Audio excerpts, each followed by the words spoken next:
সিকিম ট্যুরের আজকের এপিসোডটাই হলো ফাইনাল এন্ড লাস্ট এপিসোড, কারণ আজকের এই দিনটার জন্য সবাই একটা আলাদা উৎসাহ নিয়ে অপেক্ষায় ছিল। কারণ আমরা আজকে যেতে চলেছি বরফে ঢাকা পাহাড় এবং বরফের উপর লাফালাফি করার জন্য। প্লাস আমি তোমাদের বোঝাবো স্পটের সব রক্ষণাবেক্ষণ, তাই স্কিপ না করে ভিডিওটা লাস্ট পর্যন্ত দেখতে থাকো।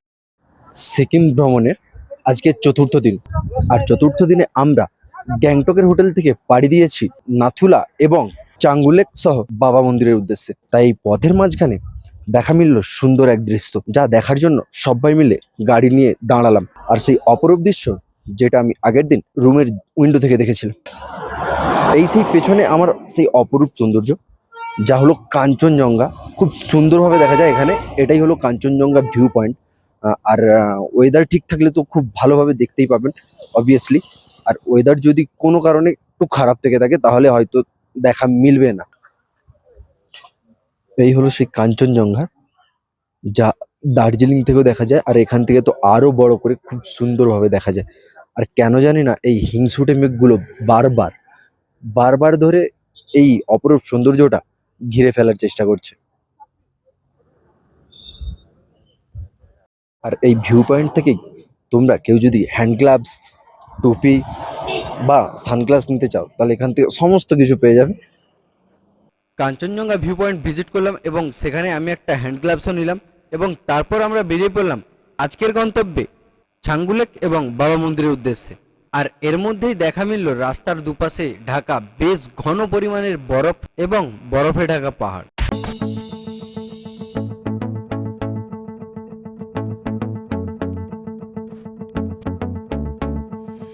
প্রকৃতির মাঝে হারিয়ে গিয়ে সবকিছু দেখতে দেখতে আমরা পৌঁছে গেলাম ছাঙ্গুলেক। অ্যান্ড সব থেকে বড় কথা, আমরা এখন ছাঙ্গুলেকে দাঁড়াচ্ছি না, কারণ ছাঙ্গুলেকের ওপরে রয়েছে বাবা মন্দির। তাই প্রথমেই আমরা ভিজিট করব বাবা মন্দির, দেন আমরা নিচে নেমে এসে ছাঙ্গুলেক ভিজিট করব।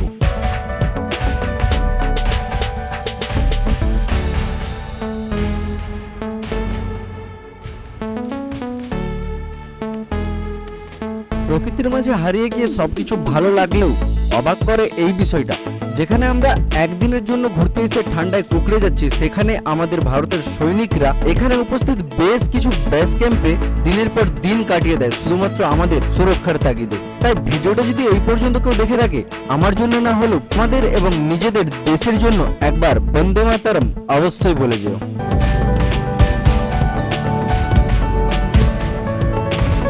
আর এই ঘরগুলো দেখো ভাই, সত্যি দেখতে কত কিউট লাগছে, তাই না? প্রতিটি বাড়ির ছাদের উপরে রয়েছে বরফের চাদরে ঢাকা। আর এই একটা বাড়ি, যাকে দেখে মনে হবে আমরা সুইজারল্যান্ড অথবা কোনো বিদেশে হয়তো চলে এসেছি।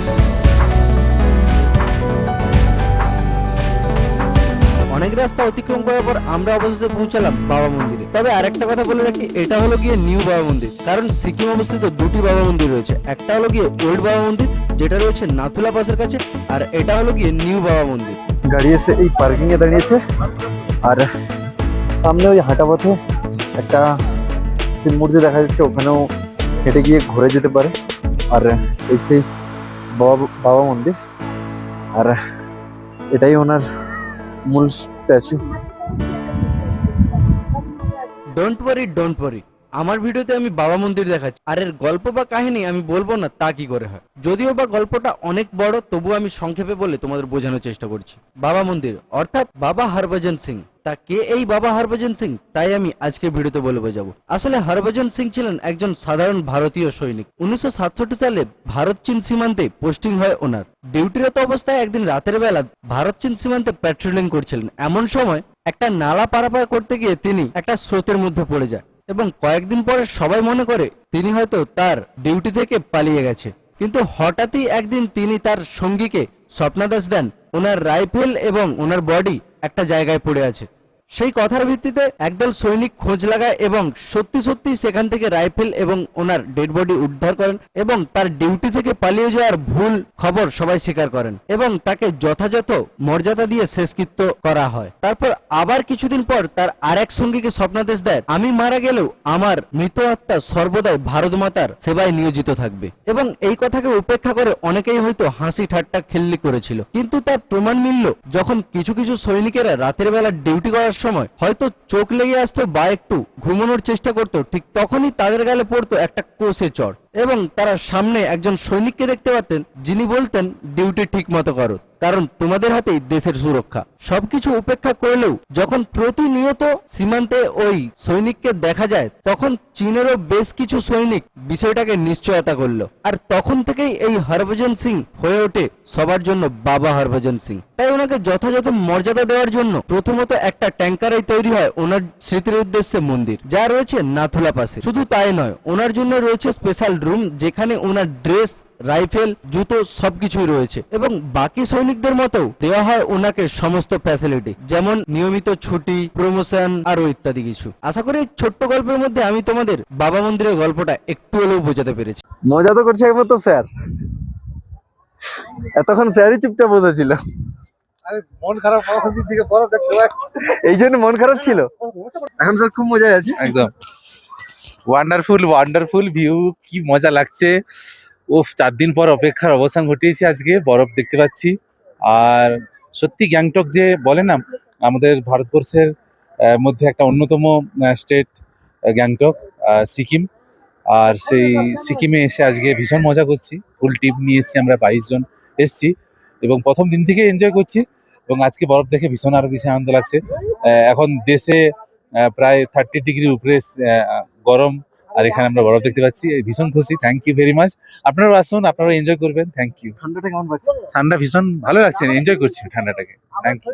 এখানে কিন্তু যথেষ্ট পরিমাণে হাওয়া দিচ্ছে, একদম কনকনে হাওয়া, আর হাত ফাত পুরো ঠান্ডা হয়ে যাচ্ছিল। তাই একটা গ্লাভস নিয়েছিলাম, কিন্তু এখন ভাবছি গ্লাভসটা নিয়েও কোনো কাজ হবে না, কারণ ভিডিওগ্রাফির জন্য বা ফটোগ্রাফির জন্য গ্লাভস পরে তো আর কাজ করা যায় না।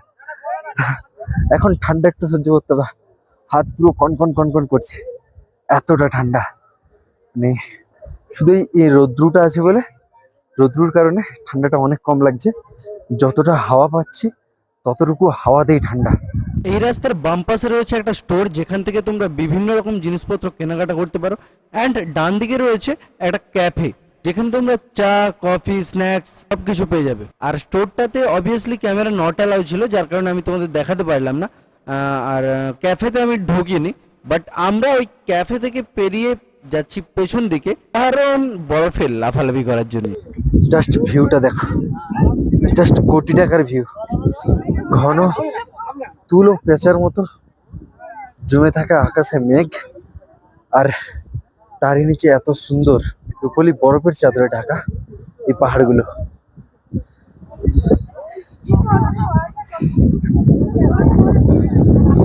কোটি টাকা দিয়েও ঘরে বসে এই ফিলগুলো পাওয়া যায় না।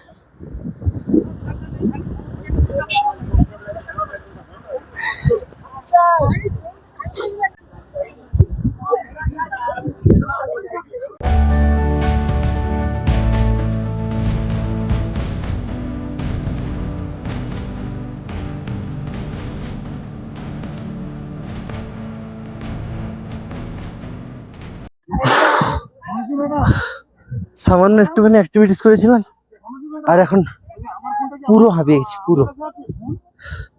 এমনি শ্বাসকষ্ট, সরি শ্বাসকষ্ট আমার নেই, এখানে অক্সিজেনের প্রবলেম, তার উপরে ওয়েদার সবাইকে দুর্বল করে।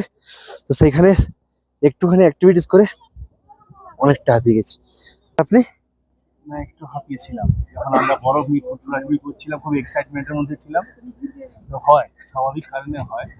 অনেকটা আমরা হাইটে আছি, প্রায় 12,000 ফুট উপরে আছি। স্বাভাবিক লেভেলের থেকে আমরা অনেকটা হাইটে আছি, অবভিয়াসলি তার কারণে কিন্তু আমাদের এই শ্বাসকষ্টটা আসছে। আর আমরা যে এত আনন্দ করছি, এর আনন্দ মানে ধরে রাখা যাবে। সবই স্মৃতি এগুলো, Yes, yes. এগুলো জীবনের পাতায় রয়ে যাবে মেমোরি হিসেবে। এই ভিডিওটা দেখে, সত্যি আমার ভারতবর্ষ খুব সুন্দর, মানে সব কিছু দিয়ে ঘেরা। এই ভিডিওটা যারা দেখছে বা দেখবে, তারা শুধুই দেখতে পাবে, এই মজাটা কোনোদিন পাবে না।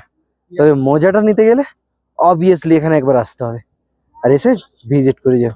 ভারতের এই যে জাতীয় পতাকা উঠছে ওখানে, সবসময় প্রাউড ফিল করছি, সব সময়ের জন্য। মানে মাথার উপরে জাতীয় পতাকা, ইন্ডিয়ান আর্মি তো সবসময় আছে দেশের জন্য, কিন্তু দেশের আমাদের জাতীয় পতাকা খুব প্রাউড ফিল করি, খুব ভীষণ ভীষণ ভালো লাগে। চারদিকটা পাহাড় আর বরফ দিয়ে ঘেরা, মাঝখানে জাতীয় পতাকা, তার মাঝখানে আমরা নিজেদেরকে ভীষণ প্রাউড ফিল করছি। অবভিয়াসলি আপনারা অনেকেই হয়তো জানেন এর পাশে রয়েছে চীন। আর একটা সময় 1967 সালে তখন আমাদের বর্ডার ঘিরা নিয়ে ভারত এবং চীনের সাথে এক ভয়াবহ যুদ্ধ হয়েছিল, যেখানে ভারতের প্রায় 70 জন জওয়ান প্রাণ ত্যাগ করেছিলেন। তো সেই সব মনে করেই আজকের এই লহরা হুয়া ইন্ডিয়ান ফ্ল্যাগটা দেখে সত্যি নিজে প্রাউড ফিল করি। হ্যাঁ, আই এম ইন্ডিয়ান। বাবা মন্দির দর্শন করে দেন আমরা নিচের দিকে নামছিলাম। এবার আমাদের ফেরার পালা। তবে চিন্তার বিষয়, তাহলে কি আমরা ছাঙ্গুলেক দর্শন করব না? কোনো চিন্তা নয়। অবভিয়াসলি ফেরার পথে নিচে আমরা ছাঙ্গুলেকে দাঁড়াবো এবং বেশ কিছু ছবি তুলবো, দেন আমরা চলে যাব সোজা হোটেলে।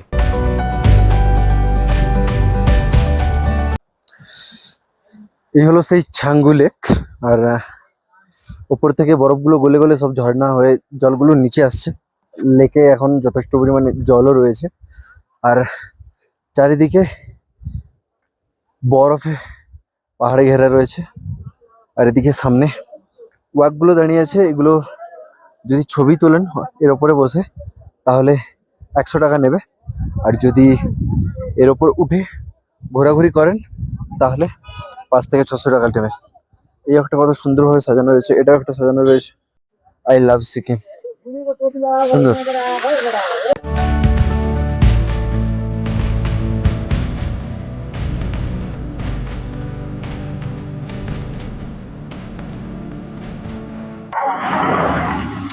লেকের ওপারে কিন্তু লেখা রয়েছে আই লাভ স্মোগো, কারণ গুগল ম্যাপে স্মোগোই নাম আছে, ছাঙ্গু লেক বলে কিছু পাবেন না। গুগল ম্যাপ ট্রাই করলে তাহলে স্মোগোই টাইপ করবেন। তাদের একটা ইয়াক রাইডিং দেখতে পেলাম, দেখুন।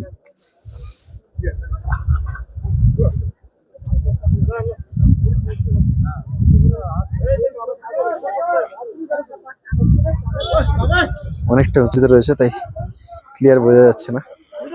We are all ready. Are you excited, guys?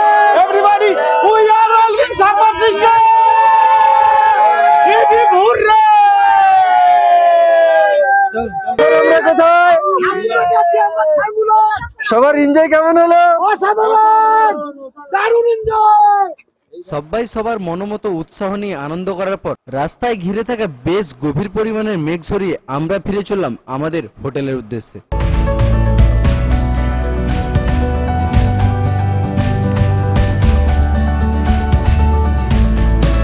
এত কিছুর পরেও বাড়তি উত্তেজনা মনের মধ্যে চেপে রেখে রাস্তার পাশে থাকা বেশ কিছু প্রেয়ার ফ্ল্যাগ দেখতে দেখতে চলছিল তখন গাড়ির ভিতর এভাবে উৎসাহ।